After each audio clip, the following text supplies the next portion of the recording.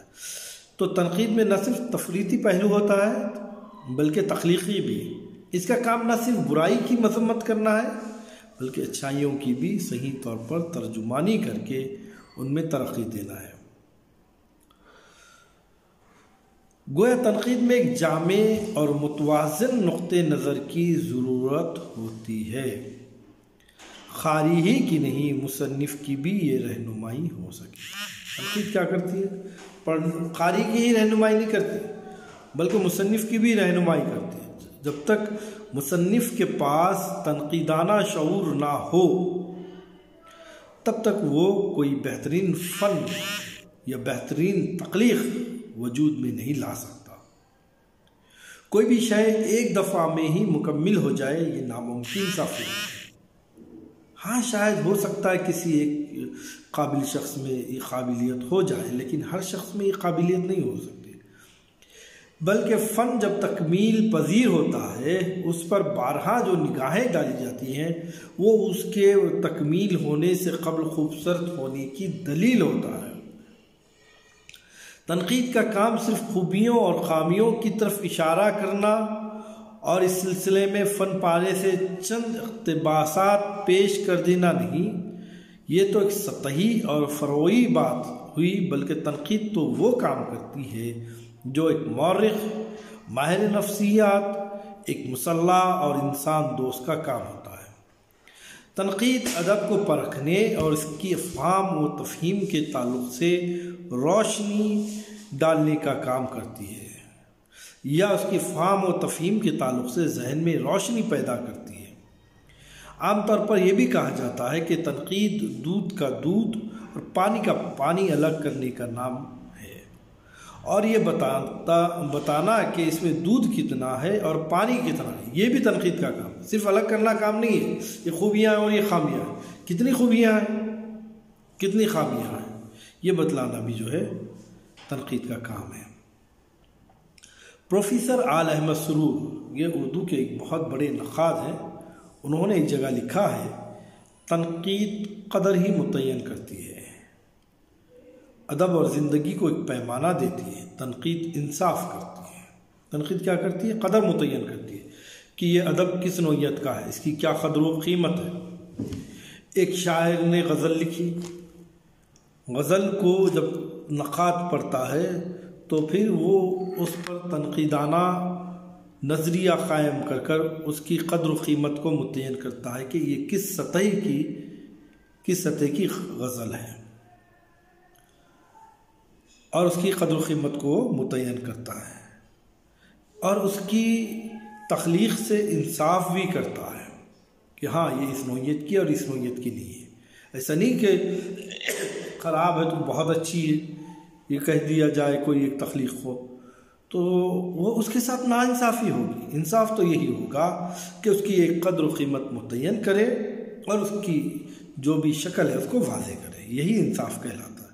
ادنا اور اعلیٰ جھوٹ اور سچ پست و بلند کے معیار قائم کرتی ہے تنقید ہر دور کی ابدیت اور ابدیت کی اصلیت کی طرف اشارہ کرتی ہے۔ اسی کے ساتھ یہ بات بھی اہمیت رکھتی ہے کہ تنقید ادب کے صرف دونوں رخ دکھا دینے کا نام نہیں ہے۔ ادب کے دونوں رخ یعنی ایک اچھا ایک برا، ادب بہتر ہے یا خراب ہے، خوبی ہے یا خامی، یہ صرف دکھانے کا نام نہیں ہے، بلکہ دونوں رخوں کو آئینہ دکھانے کے بعد یہ فیصلہ دینا بھی ہے کہ کون سا رخ ادب اور زندگی کی ترقی اور اصلاح و فلاح کے لیے سود مند ہے۔ یہ ادب ترقی کے لیے سود مند ہے، فائدہ مند ہے، فائدہ بخش ہے، اور یہ نقصان دہ ہے۔ یہ بتلانے کا کام جو ہے وہ تنقید کا ہے۔ اگر تنقید یہ کام نہیں کر سکتی تو وہ کچھ اور بھی نہیں کر سکتی۔ ہمارے یہاں بہت سے قلمکار ایسے ہیں جو تاثرات کو تنقید کا نام دیتے ہیں، ارے یہ ٹھیک ہے فلاں کتاب ہے اچھی ہے اس میں اچھا لکھا ہے، یہ تاثر ہو گیا۔ تنقید اسے نہیں کہتے، تنقید تو یہ کہتے ہیں کہ یہ ادب کس طرح فائدہ بخش اور کس طرح نقصان دہ، اور یہ ترقی کے لیے کس طرح معاون و مددگار ثابت ہو سکتی ہے، اس کی قدر و قیمت کیا ہو سکتی ہے، یہ سب بتانے کا نام جو ہے تنقید ہے۔ یہ نہیں کہ بھئی آپ کہہ دیے کہ ٹھیک ہے یہ تنقید ہے، یہ کہہ دیے کہ یہ تنقید ہے، یہ کہہ دینا بات غلط ہو سکتی ہے۔ ہاں لیکن تنقید میں ایک دبستہ نصابی ہے جو تاثرات پر مبنی ہے، جس کو ہم تاثراتی تنقید بھی کہتے ہیں۔ تنقید میں تاثرات ہوتے ہیں، اور کوئی تنقید ایسی نہیں جو ناقد کے ذاتی تاثرات سے آ رہی ہو۔ ہر تنقید میں نقاد کے تاثرات شامل ہوتے ہیں۔ صرف تاثرات کو تنقید قرار دینا کئی ایک کے نزدیک یک محل نظر آتا ہے۔ تنقید کو چاہیے کہ وہ معروضیت سے کام لیتے ہوئے فن پارے کا جائزہ لے اور سماجی حالات کو ملحوظ رکھتے ہوئے غیر جانبداری کے ساتھ ادب پارے پر اظہار خیال کرے۔ یہ اور بات ہے کہ اردو میں خاص طور پر ابتدا میں تاثرات کو بہت زیادہ اہمیت دی گئی تھی۔ ابتدائی جب ہم تنقید دیکھتے ہیں تو اردو زبان و ادب میں ابتدائی تنقید میں تاثرات کو ہی زیادہ اہمیت دی جاتی تھی، لیکن صرف تاثرات کی تنقید نہیں کہلائی جا سکتی ہے۔ اب اردو میں تنقید کی روایت کے بارے میں تھوڑا سا ہم روشنی ڈالیں گے۔ اردو میں تنقید کی روایت آج کے معنوں میں، جیسے آج ایک ترقی یافتہ شکل میں اردو میں تنقید کی روایت قائم ہے، لیکن دور ماضی میں اس طرح نہیں تھی، لیکن کسی نہ کسی صورت میں ابتدا سے ہی اردو زبان و ادب میں تنقید کی روایت رہی ہے۔ ہماری ایک غلط فہمی رہی ہے کہ اردو کے قدیم اور کلاسیکی شعراء کے یہاں ہجر و وصال، گل و بلبل اور لب و رخسار کی باتیں ہی ملتی ہیں۔ ہم ایسا ہی سوچتے ہیں نا کہ ہماری پرانی شاعری میں سوا عشق و محبت کی باتوں کے سوا کچھ نہیں تھی، انہوں نے زندگی کے معاملات سے سروکار نہیں رکھا، ایسا نہیں ہے، یہ بات غلط نہیں، یہ درست نہیں ہے، سراسر غلط ہے۔ آج کے مسائل اور نظر و نظریات کی جو اہمیت ہے، مشرقی ادب اور تنقید کے آغاز میں یہ چلت پھرت نہیں تھی۔ ہمارے یہاں ابتدا میں اس طرح کے نقاد نہ ملتے ہوں جیسا کہ مغربی نقاد تھے، جیسے آج ہیں، اور اس طرح کے دبستانوں کا وجود نہ ہو جیسے کہ آج ہے، لیکن اس میں کوئی شبہ نہیں کہ اس دور کے شعراء بلکہ نثر نگاروں کے یہاں بھی تنقیدی شعور تھا۔ پرکھ اور پہچان کے ان کے اپنے زاویے تھے۔ قدیم شعراء کی، قدیم ادیبوں کی میں بات کر رہا ہوں۔ اگر ہم یہ سمجھ رہے ہیں کہ دور ماضی میں ہمارے پاس جو شعراء تھے، جو ادیب تھے، ان کے پاس تنقیدانہ شعور و بصیرت نہیں تھی، یہ غلط ہے۔ اگر ہم صرف یہ سمجھتے ہیں کہ ان کے پاس گل و بلبل کے سوا کوئی بات نہ تھی تو یہ بھی غلط ہے۔ ہاں ٹھیک ہے، آج جس طرح کا شعور ہے، تنقیدانہ جو بصیرت ہے، اس دور میں نہ رہی ہو، لیکن بہت کچھ اس دور میں بھی تھی۔ آج کی طرح نہیں تھی، لیکن کچھ حد تک تو تھی۔ وہ بھی فن پارے کو خوب و خراب پر نظر رکھتے تھے، چنانچہ ان کے اشعار، مشاعروں، تذکیروں، اساتذہ کی اصلاحوں اور خطوط کے مطالعوں سے اندازہ ہوتا ہے کہ اپنے دور کے سماجی اور ادبی پس منظر میں ان کا تنقیدی شعور بھی بالیدہ تھا۔ جب ہم اس زمانے کے تذکروں کو پڑھتے ہیں، تذکرے شاعروں کی ڈائری کو کہتے ہیں، جس میں مختلف مشاعروں کی ورودات کو قلم بند کر دیا جاتا تھا، لکھا جاتا تھا۔ جب مشاعرہ ہوتا، جب کوئی شاعر اپنی نظم کو، غزل کو پڑھتا تو اس کیفیت کو، نظم کیسی تھی، غزل کیسی تھی، کس شاعر نے پیش کیا، کس طرح کی تھی، کس نوعیت کی تھی، لوگ کس طرح داد دیے، کس طرح پذیرائی ہوئی اس کی، یہ تمام باتیں تذکروں میں ہوتے تھے۔ اساتذہ کے پاس بہت سارے شعراء اپنی نظمیں اور غزلیں بھیجا کرتے تھے۔ اساتذہ ان نظموں اور غزلوں کا مطالعہ کرتے، اس میں کیا بات ضروری ہے، کیا غیر ضروری ہے، اوزان میں بیٹھ رہا ہے، نہیں بیٹھ رہا ہے، کیا کیا چیزیں ہیں جو ایک غزل کے لیے مناسب ہوتی ہیں، غیر مناسب ہوتی ہیں، یہ تمام باتوں کا مطالعہ کر کے اس کی اصلاح کرتے تھے۔ خطوط لکھنے کا تو بہت بڑا رواج تھا، جو رواج آج نہیں رہا، ختم ہونے کے در پر آ گیا ہے۔ اب تو الیکٹرانک میڈیا کا دور ہے، لیکن دور ماضی میں خطوط لوگ لکھا کرتے تھے، خاص طور پہ شاگردان، ادیب، شعراء، یہ لوگ اپنے شاگردوں کو لکھتے یا ان کے شاگرد اپنے اساتذہ کو لکھتے۔ اگر ہم ان کا مطالعہ کرتے ہیں تو ہمیں اس دور کے سماجی اور ادبی پس منظر میں ان کا تنقیدی شعور نظر آتا ہے۔ کافی بالیدہ تھا، پختہ تھا، ان کے اپنے جانچ پڑتال کے پیمانے تھے جن پر وہ اس دور کے کلام کو، اس دور کی جو کچھ بھی تخلیقات تھے، اس کو وہ پرکھتے تھے اور اس پر اپنی رائے رکھتے تھے۔ تو اس بات سے اندازہ قائم کر سکتے ہیں کہ اردو میں آج کی صورت میں نہیں، آج جس صورتحال میں تنقیدی دبستان وجود میں آئے ہیں اس طرح تو نہیں، بلکہ لیکن ابتدا سے ہی تنقید کا مزاج رہا ہے۔ اب اردو تنقید کے سرمایہ کا جب ہم تذکرہ کرتے ہیں تو یقیناً اردو کے ابتدائی زمانے میں جو تنقیدانہ شعور کی باتیں ہمیں جن چیزوں سے حاصل ہوتے ہیں وہی اردو تنقید کا سرمایہ ہے۔ ایک شاعری دیکھیے آپ، قدیم اردو یعنی دکنی میں یوں تو اور شاعروں کے پاس بھی اشارے مل جاتے ہیں، لیکن ملا وجہ وہ شاعر ہے جس نے اپنی مثنوی قطب مشتری میں شاعری کے بارے میں اپنے نقطۂ نظر کو وضاحت کے ساتھ پیش کیا ہے۔ بات یاد رکھیے، ملا وجہ نے، یہ دکن کا بہت بڑا شاعر تھا جس نے ایک بہت بڑی مثنوی لکھی ہے جس کا نام ہے قطب مشتری۔ جب یہ لکھا ہے تو اس نے شاعری کے بارے میں پہلے اپنے نقطۂ نظر کو وضاحت کے ساتھ پیش کیا ہے۔ وہ شاعری کے لیے تخلیقی کرب پر زور دینے کے ساتھ ساتھ شعر کو شعوری کوشش بھی قرار دیتا ہے۔ وہ شاعری میں سادگی، نزاکت، معنی آفرینی، جدت، الفاظ کے موضوع استعمال اور الفاظ و معنی کے درمیان جسم و روح کے تعلق کو مد نظر رکھتا ہے۔ کہتا ہے کہ الفاظ ایسے استعمال کیے جائے کہ خالی بلند معنی سے ہمکنار ہو۔ اب جب ہم اس کو پڑھتے ہیں تو ہمیں اندازہ ہوتا ہے کہ یہی تو تنقید ہے کہ شعر اس طرح ہونا چاہیے، اس طرح نہیں ہونا چاہیے۔ ہاں، دکنی کے ایک اور شاعر ابن نشاطی، وہ کہتے ہیں، کیا کہتے ہیں؟ وہی سمجھ ہے جن کو کچھ بات جو بندیا ہے سو یوں صفت سو ہے، اگرچہ شاعری کا فن ہے عالی، ولے کیا کام آوے بات خالی، یعنی بات خالی یوں ہی بے ترتیب بات نہ کہے، شاعری کا فن بہت ہی عالی ہے، با مطلب بات کہنی چاہیے۔ اب یہ باتوں کا جب ہم مطالعہ کرتے ہیں تو ہمیں پتہ چلتا ہے کہ اس زمانے کے شاعروں کے پاس بھی تنقیدانہ شعور تھا۔